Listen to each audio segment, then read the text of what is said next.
Qu'est-ce qu'une motion de censure? Deux ont été déposées par la France Insoumise et le Rassemblement National et seront examinées à l'Assemblée nationale jeudi 16 octobre. Elles pourraient faire tomber le gouvernement de Sébastien Lecornu. La motion de censure est le principal moyen de contrôle du gouvernement par l'Assemblée nationale. Déposée par les parlementaires, elle leur permet de montrer leur désaccord sur la politique menée par l'exécutif. La Constitution prévoit deux types d'utilisation de la motion de censure. D'un côté, la motion dite spontanée. Il s'agit de celle déposée par LFI et le RN. Elle est définie ainsi par l'alinéa 2 de l'article 49. L'Assemblée nationale met en cause la responsabilité du gouvernement par le vote d'une motion de censure. De l'autre, la motion de censure qui fait suite à l'engagement de la responsabilité du gouvernement sur le vote d'un texte, le fameux article 49.3. Dans ce cas, ce texte est considéré comme adopté, sauf si une motion de censure déposée dans les 24 heures qui suivent est votée. Pour déposer une motion, elle doit être signée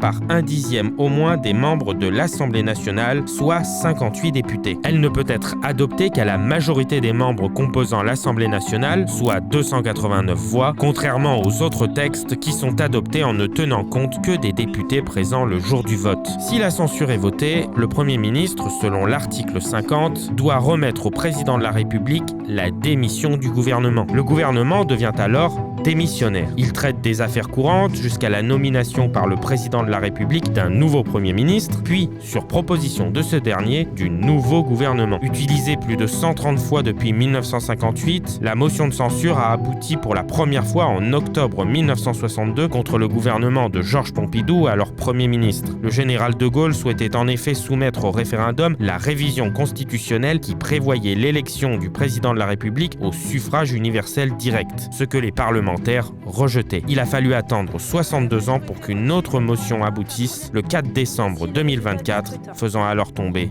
Michel Barnier.